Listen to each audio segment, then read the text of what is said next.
let's look at our first chapter in semester 2. This is limits and continuity. Next page.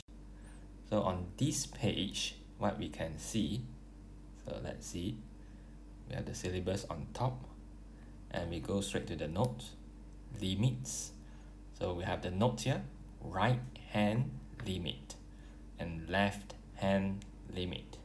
So to understand right hand limit and left hand limit, so let's take one example. So to take an example here, let's look at the questions on page 4. So of course, I'm not going to turn to page 4. I just write down the question here straight away. On page 4, so we have a question here. It's about a piecewise function given in this form. 1 minus x if x less than 0, 0 when x equal to 0, and minus x minus 1 if x more than 0. So what we need to do here is, the question wants us to sketch the graph and then find the first one, x approaches 0 from the negative side. That means this is left hand limit. And number 2, x approaches 0 from the right hand side. So this is right hand limit. So in order to understand this, now let's start with the graph sketching first. So we have to know that this is basically a straight line graph. Okay, it's a straight line graph. So I draw the axis, y equal to fx and x. So first of all, I'm going to draw the first equation here, 1 minus x.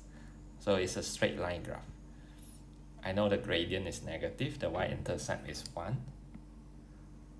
So the y-intercept is 1, the gradient is negative, so the graph will go down until they come to 1. So I put a circle there.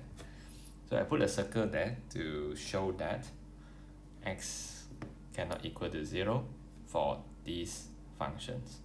When x equal to 0, we have y equal to 0. Okay, so what we need to do is, we have to put a dot here. And after that, when x greater than 0, our function is minus x minus 1. So I know that the y-intercept is negative 1.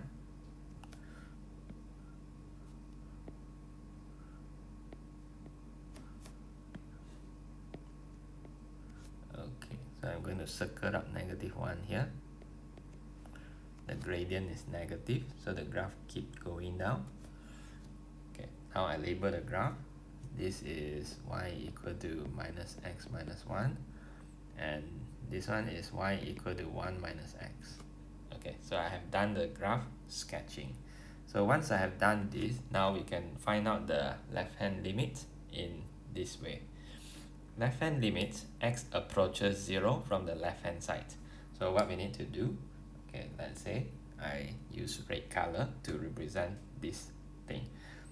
You move along the graph and go to x equal to 0, and when you reach, so as in here you can see, move along the graph and go to 0 from the left hand side. So when you reach x equal to 0, your y is 1. So that is your left hand limit. So the left hand limit is 1. Now we look at the right hand limit. X approaches 0 from the right hand side. So you have to move along the graph from right hand side, and when it approaches 0, the y is negative 1. Okay, so negative 1. So that is left hand limit and right hand limit. Okay, so now let's move on. We look at the notes again. Okay, so in general, I have to say that right hand limit, we have limit x approaches a number from the positive side, which is right hand side. So you will see they put it in this form. And left hand limit in general, they will put it as a negative. This is left hand limit. So we have right hand limit and left hand limit. So I'm going to add one more limit here, so which is known as limit at one point.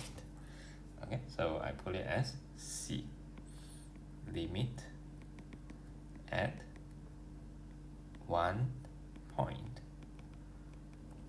So basically, limit at one point, it looked like this. Limit x approaches a fx. Okay, so this is limit at one point. Okay, so let's understand more information on left hand limit, right hand limit, and limit at one point. So we look at number 2. If right hand limit equal to left hand limit equal to L, then the limit at one point exists and equals L. Okay, so this is an important information. This is where the limit at one point exists or it is defined. Okay, so it is defined when right hand limit equal to left hand limit, and then the limit at one point exists and it is also equal to the same value. Okay, so let's say, for example, when we look at this again, so I have to say that the left hand limit is equal to 1, the right hand limit is equal to -1. So I have to say that the left hand limit is not equal to the right hand limit, and hence limit at one point doesn't exist. Okay, so that is our situation here. Okay, now let's look at the next information. Okay, so you can see the notes again. The next point, if right hand limit is not equal to left hand limit, then the limit at one point does not exist. So I have shown you the example for this case, so where it is there. Okay, now let's see one more information, or maybe one more example. Okay, one more example. I'm going to use question from page 4 again. Okay, question from page 4. So page 4, the first question, B. By the way, just now the question here is 1A.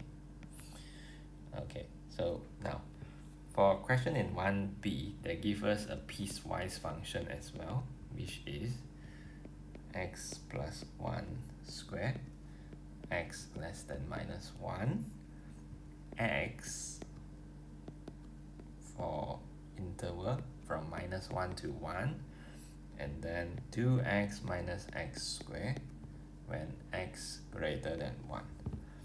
So the question wants us to sketch the graph and then find. So we have a few things to find here. The first one, x approaches -1 from the left hand side. The second one, x approaches -1 from the right hand side. The third one, x approaches +1 from the left hand side. And the last one, x approaches 1 from the right hand side.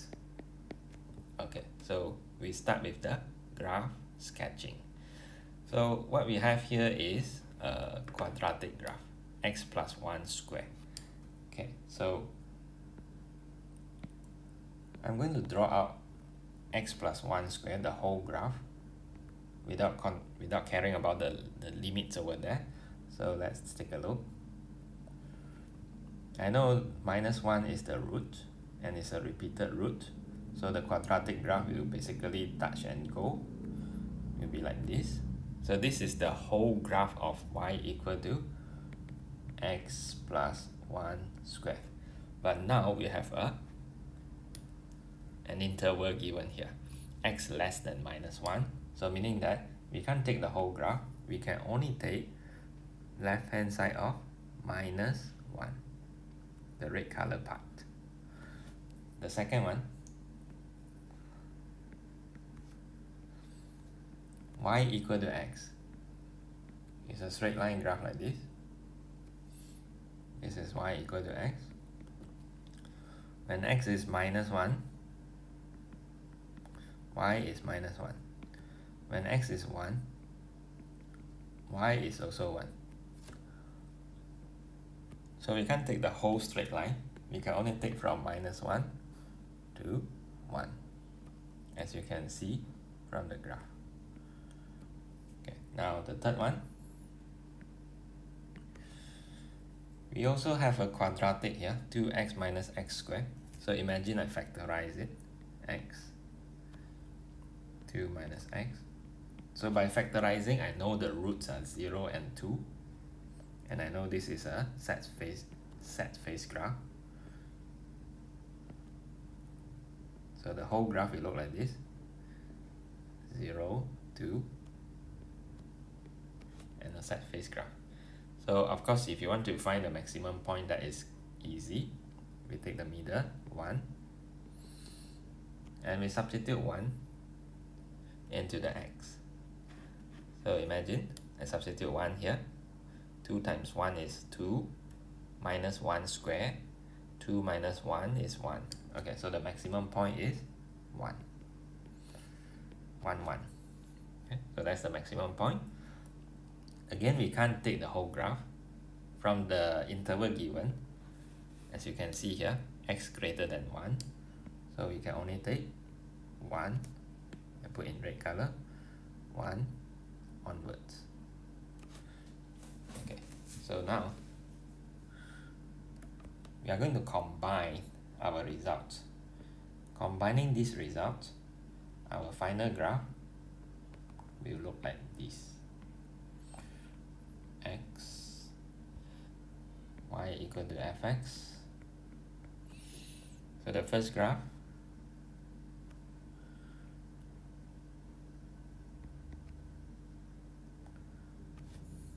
the second graph,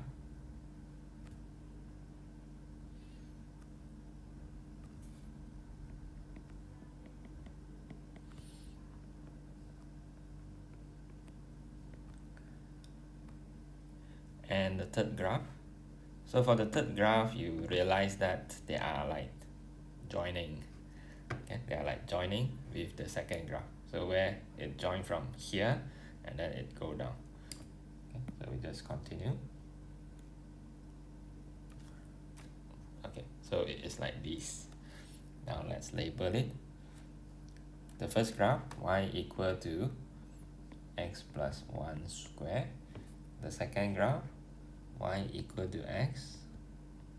The third graph, y equal to 2x minus x squared.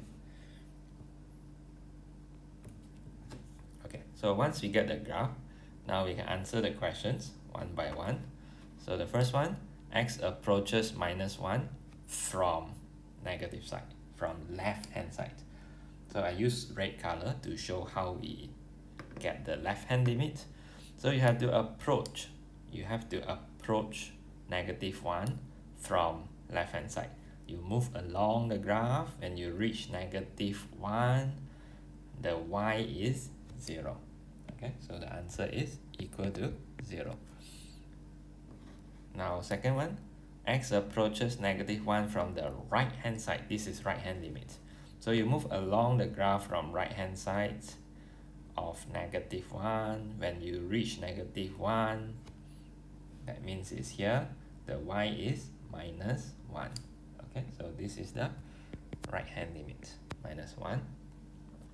And after that, the next one, the third one, x approaches 1 from the left hand side. So 1 is here, the left hand side is here.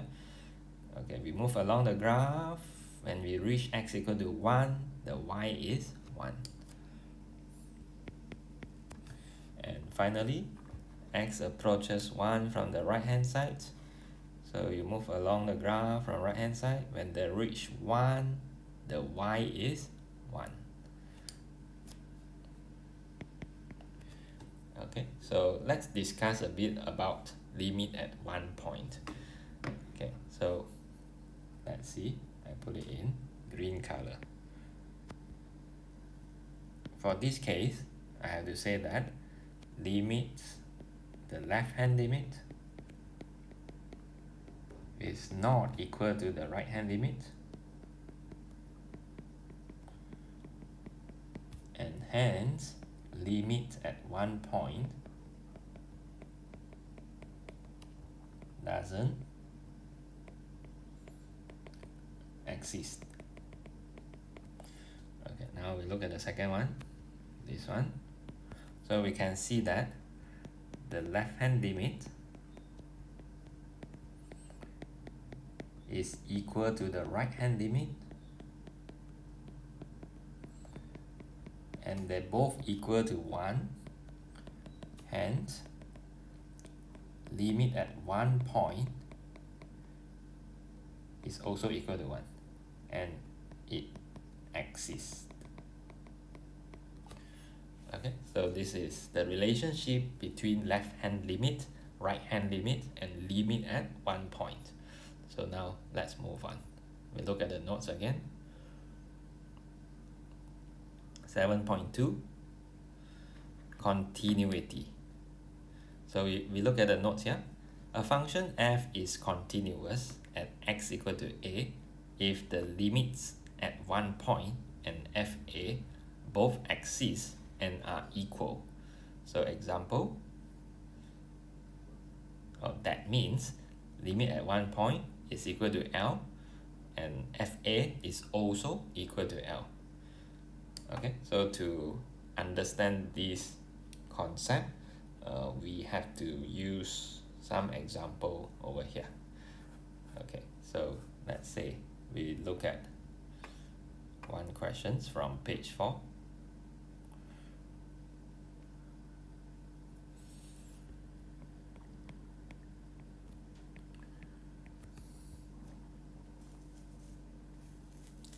Number 3.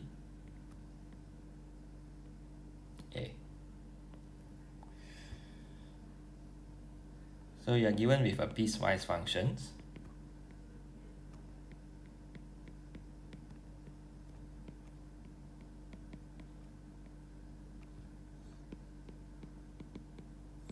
And they want us to decide whether it is continuous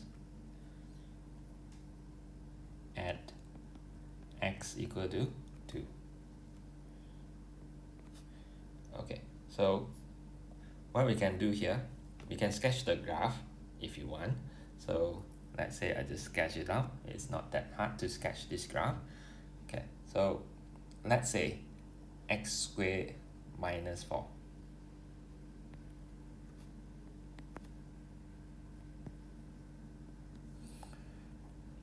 I can easily factorize x squared minus 4. Imagine that, y equal to x squared minus 4. I can factorize it to x plus 2, x minus 2. Then I know the roots are minus 2 and 2. Then the graph is going to be like this.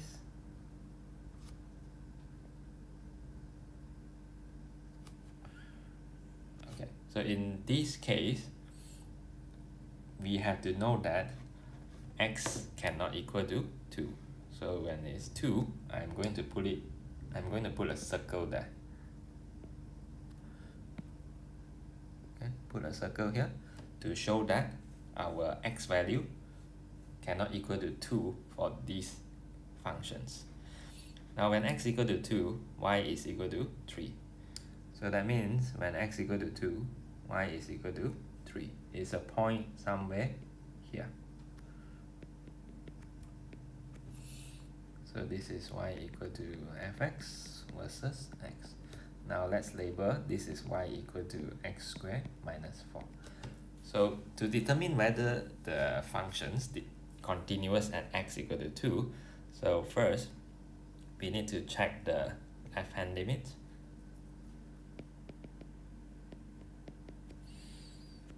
Left hand limit,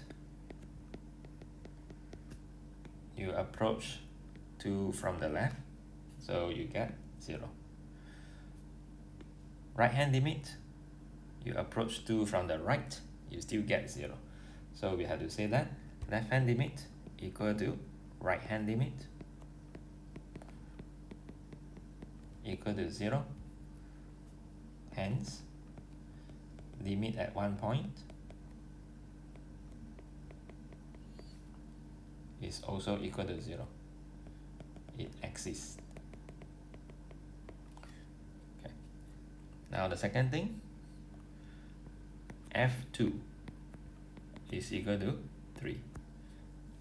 Okay. So which is this point, f2 equal to 3.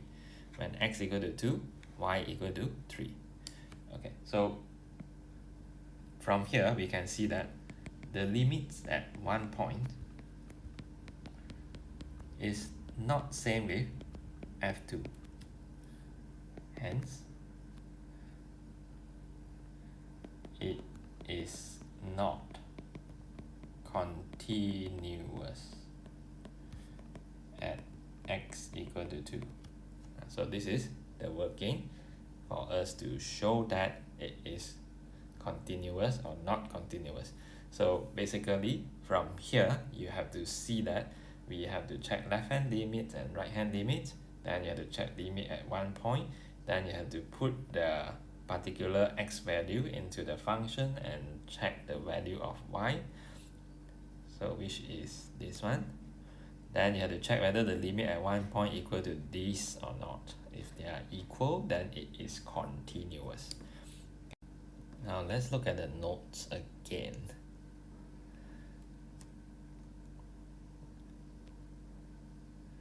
Okay, so we have done this point. Now let's look at the next point. Number 2, intermediate value theorem. Okay, so we start from A. If f is continuous function on a closed interval a to b, and k is any number between fa and fb, then there is at least one number c in the interval a to b such that fc equal to k. Okay, so maybe it is a bit hard to understand this.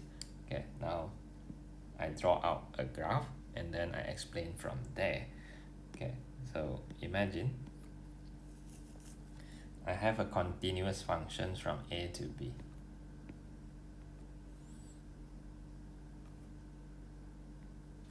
Okay, so I change my graph. This is my graph, continuous from a to b. So by the way, if you want to know what is continuous, maybe I can look at this graph and do a quick explanation.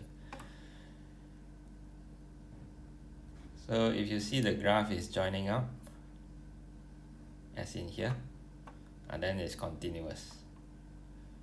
So if you see the graph is not joining up, it's separated, it is not continuous. So basically that is the idea of continuous and not continuous. Of course, when you want to prove it, you have to show steps as we discussed just now. But when it comes to here, okay, first, they say we have y equal to fx, which is continuous in the interval from a to b.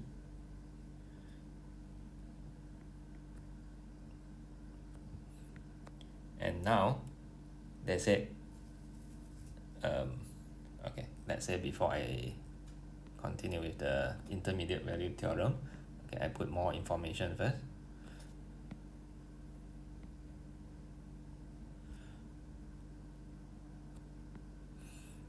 This point will be my FA, and for this point, this is my FB. Okay, now what they say is K is any number between FA and FB. Okay, so K is any value between FA and FB. Then there is at least one number C in the interval AB such that FC equal to K. Okay, so what are they trying to say is, if you have a K value in between FA and FB, then there is at least one number C, at least one number C, which is in between A and B. Okay, so they are trying to say something like this, huh? Okay, so at the same time, they also say that your K is FC. Okay, so in other words, what they're trying to say is, if your FC lies in between FA and FB, then your C lies between A and B. Okay, so this is intermediate value theorem. So I simplify it in this way. If FC lies between FA and FB, then C lies between A and B. Okay, so this is the simplified versions for the intermediate value theorem. Okay, so which means if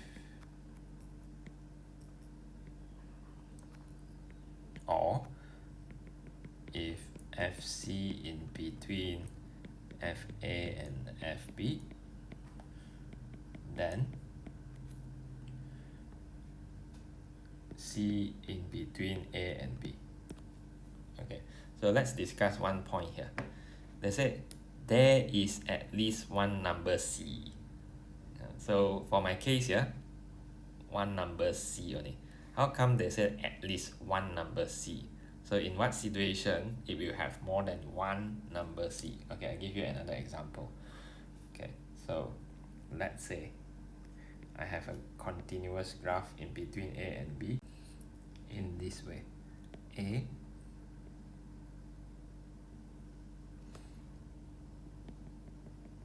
B. So this is my FA. This is my FB. Okay, now let's say K is here, which is the FC, which is here. Okay, then I know that in this case there are 1, 2, 3, 3 C values. So I call it C1, C2, and C3. I have 3 C values that lies in between A and B. So in this case, we understand why they say at least one number C. It can be 3 C's value for this case. So you can see the FC lies between FA and FB, and then the C's lies between A and B. So that is the meaning of intermediate value theorem. Now we look at B. Apply intermediate value theorem for K equal to 0. So K equal to 0. So we have to look at another example afterwards. So let's look at the words here first. If f is a continuous function on A to B, and FA and FB have opposite signs, then there is at least one number C in A to B such that FC equal to K. that is the equation fx equal to 0 has at least one root in the interval a to b. Okay, so this is the extension of the basic intermediate value theorem just now. So to understand this, let's look at the graph. So we have a continuous graph in this way. So here is A, FA. Here is B, FB. Okay, so this is the continuous graph, y equal to fx. Now, our k value is equal to 0. So k is here, which means fc is here, which is equal to 0. Okay, then c is here. So in this situation, c is at the same time the root. Okay, so what they said here, you see there are a few important points. They say FA and FB have opposite signs. Okay, so yes, they have opposite signs. FA is negative, FB is positive. They have opposite signs. Then there is at least one number C. For our case, I have one C. One C.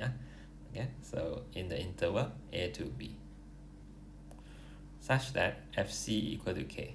FC equal to K equal to 0. Equal to 0. Okay, the equation fx equal to 0 has at least one root in the interval A to B. So I can just simplify it in this way. This intermediate value theorem, they are trying to say that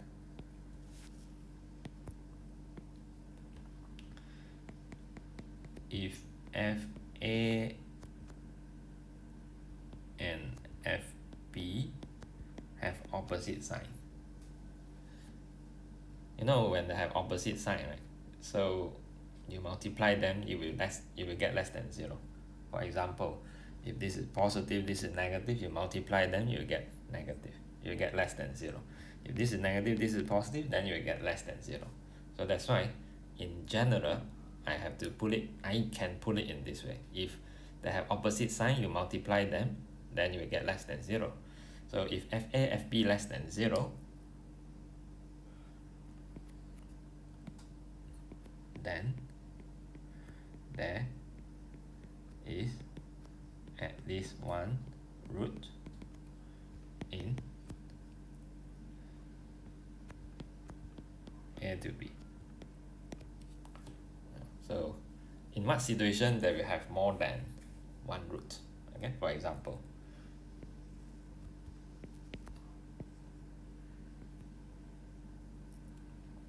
this is A,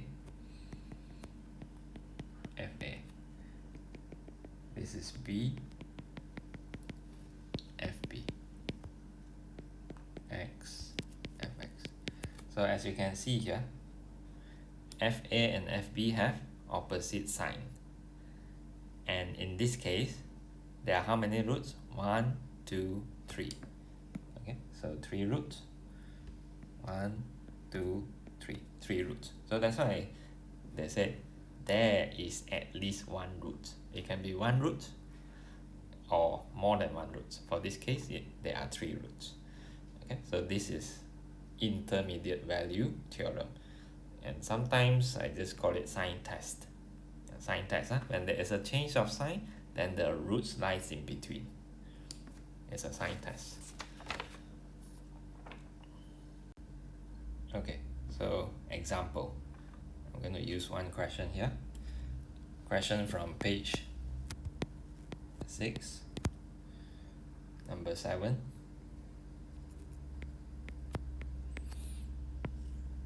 Okay, so they want us to show fx equal to x cubed plus x minus 3 equal to 0 has a root in 1 to 2 by using intermediate value theorem. Okay, so what we need to do is we substitute 1 inside. 1 cubed plus 1 minus 3, negative 1. We substitute 2 inside. 2 cubed plus 2 minus 3, 7. Okay, so first, based on intermediate value theorem, let's look at the theorem again. FA and FB have opposite sign. Okay, so we do have that situation here. FA, FB, they have opposite sign. Okay, now after that, there is at least one number or one root in between A and B. Okay, so what we need to do is we just need to write it down, our conclusion. Okay, so how we can say that?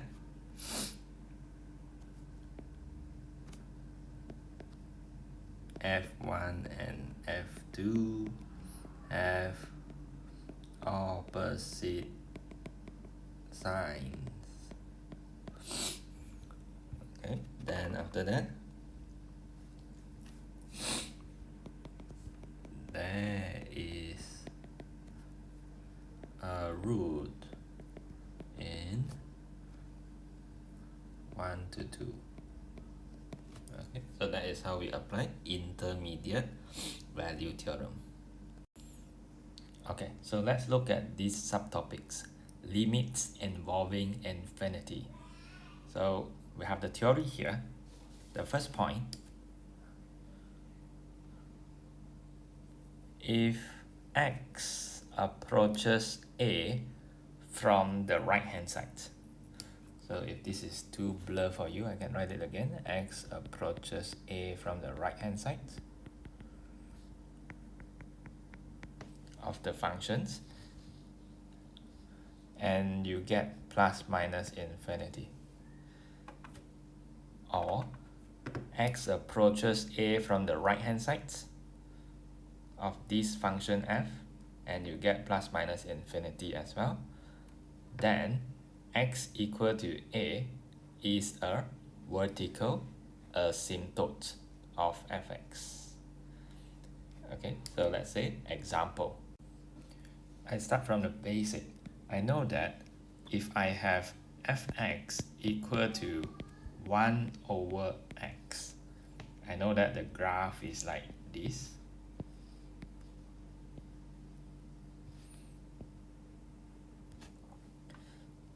And from here, we understand vertical asymptote in this way.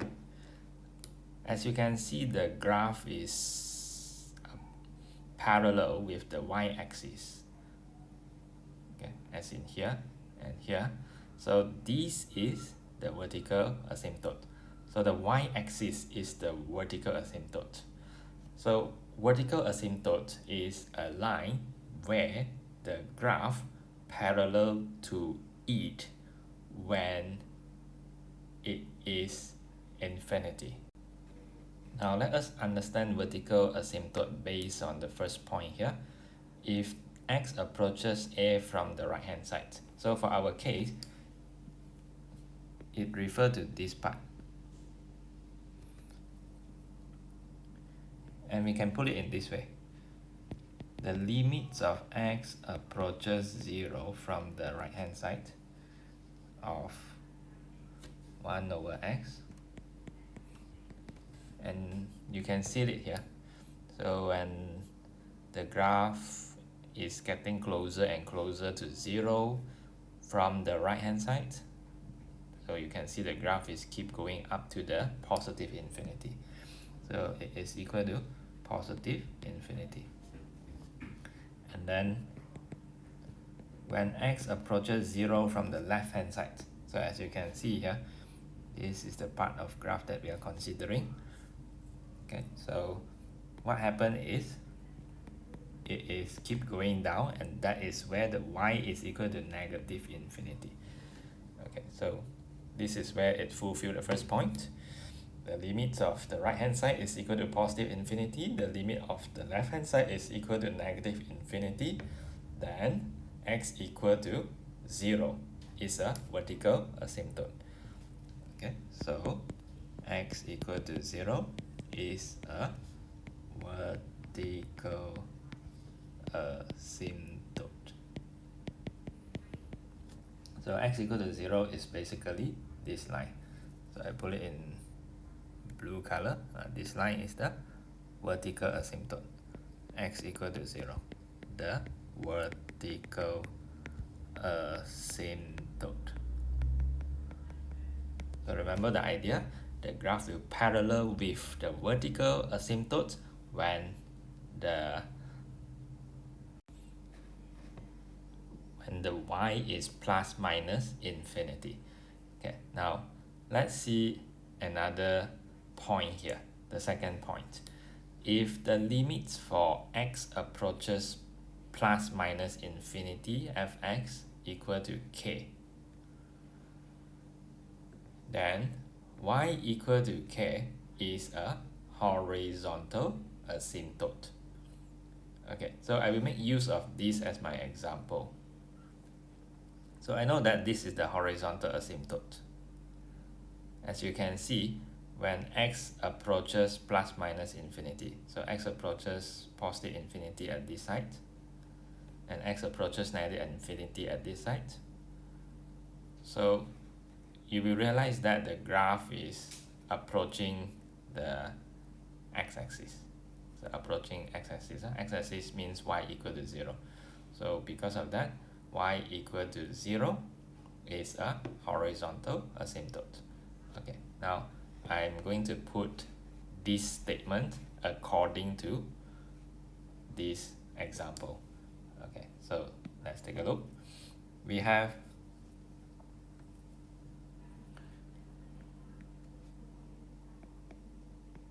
first, when x approaches positive infinity,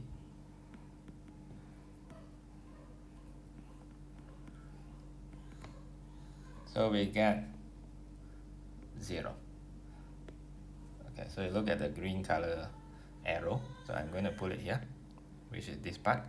When x approaches positive infinity, so the graph is going closer and closer to 0, y equal to 0. Okay. Now, when x approaches negative infinity, the graph is also approaching 0. So you can see the green color arrow again. So we are referring to this part. Okay. So when the graph is approaching the negative infinity, so the y value is closer to 0. Okay, so because of that, we can say that y equal to 0 is a horizontal asymptote.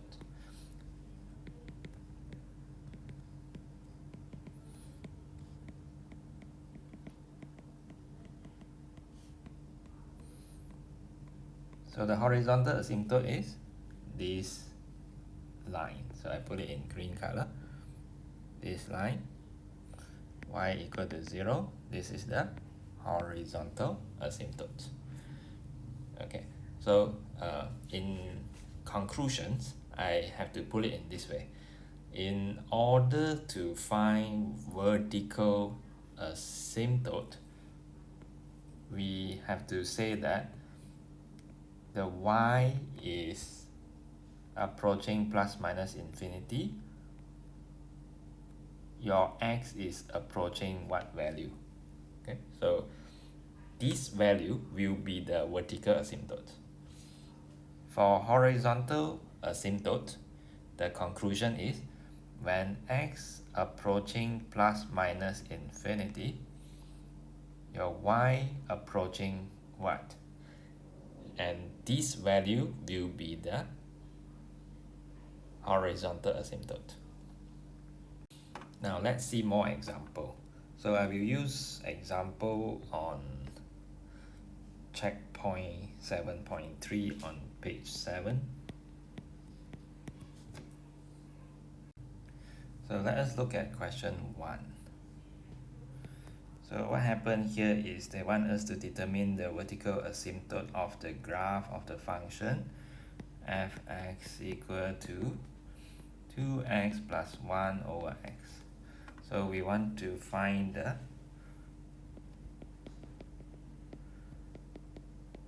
vertical asymptote.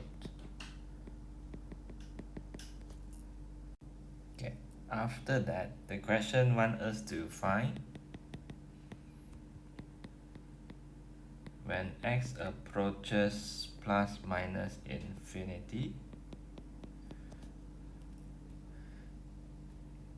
the fx is equal to what? And hence find horizontal asymptote.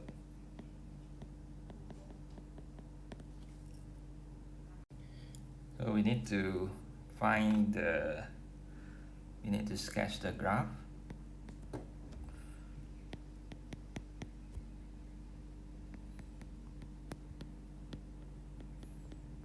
Then we need to find the inverse function, state the domain and range of inverse function. Okay, so let's take a look at these questions. Okay, so first of all, find the vertical asymptote. And let's look at the concept. The concept that we need to use to find the vertical asymptote is we let y approaches infinity, and then we need to determine x approaches what value. Okay, so let's come back to our question here. So when y or fx approaches infinity, the x will be what value? Okay, there is a shortcut. The shortcut is let denominator equal to 0. So this is the shortcut. Okay, so why we have to let denominator equal to 0? The reason is when the denominator is equal to 0, then the fx is infinity. So that's the reason. Okay, and now in order to find the vertical asymptote, we just let x approaches 0, and then your fx will approach infinity. And because of that, x equal to 0 is the vertical asymptote. Okay, next part. The second part, find the limit when x approaches plus minus infinity, and hence find the horizontal asymptote. Okay, so to do this,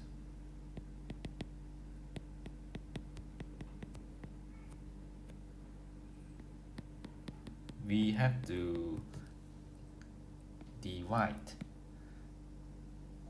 the x with the greatest power at the numerator as well as the denominator, so that the x go to the bottom. So as you can see here, when I divide by x, so I will get 2x over x, 1 over x. The bottom I will get 1. So end up with, I will get 2 plus 1 over x. And when I put the infinity into x, so I will get 1 over infinity, which is 0. So I will get 2 plus 0. So I will get 2.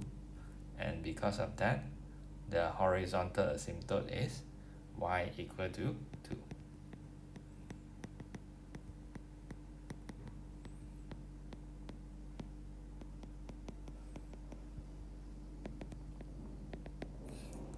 now we have to sketch the graph.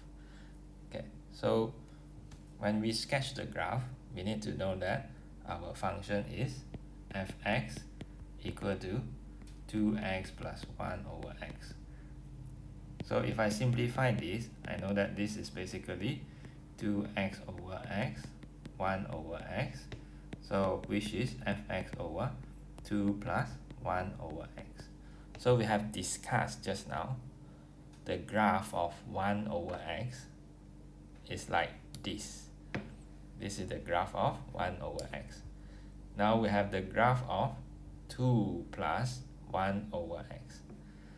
So the effect of 2 here is the upward translations by 2 units. So that means the whole graph will move up by 2 units. Okay, so if you know that, then we can sketch the graph easily. So the whole graph move up by 2 units. Initially, for y equal to 1 over x, the horizontal asymptote is y equal to 0, and now it becomes y equal to 2. Okay, as the whole graph move up by 2 units, and the graph will be like this and like this. So as you can see, the horizontal asymptote that we found just now, y equal to 2, this is the horizontal asymptote, and then the vertical asymptote is x equal to 0. Okay, so x equal to 0 is the vertical asymptote, and then this is the horizontal asymptote.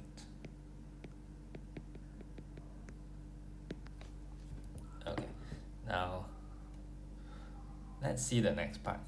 So now they want us to find the inverse functions. Okay, so we find the inverse functions here, let's say.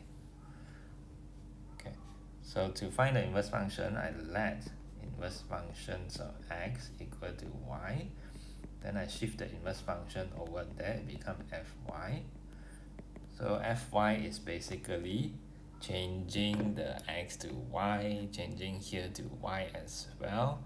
So I have 2y plus 1 over y equal to x. So I need to find y in terms of x. That will be my inverse function. So I just move around, and then I will gather up the y terms. Then I factorize. Then I get y equal to 1 over x minus 2. This is my inverse function.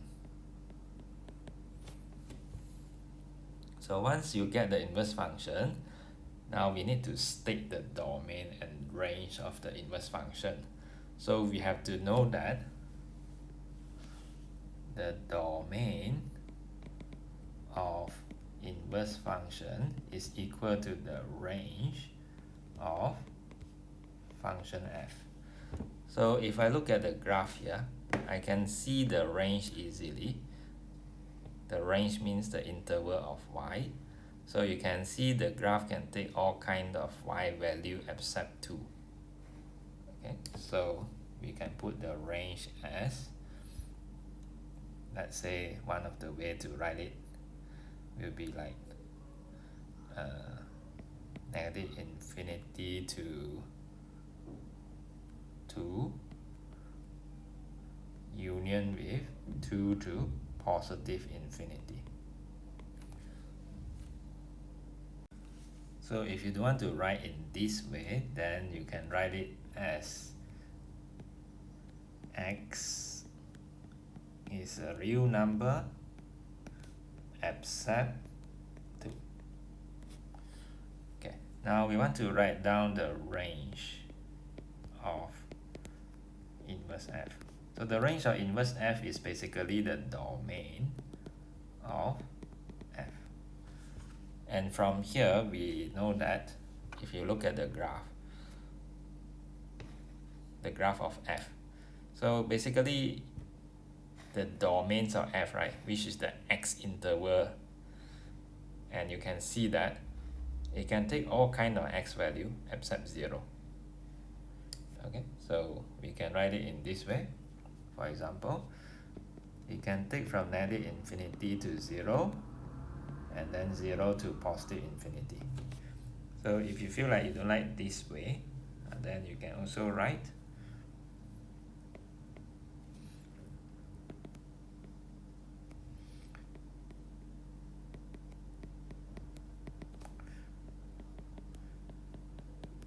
in this way. The inverse function is real number except 0.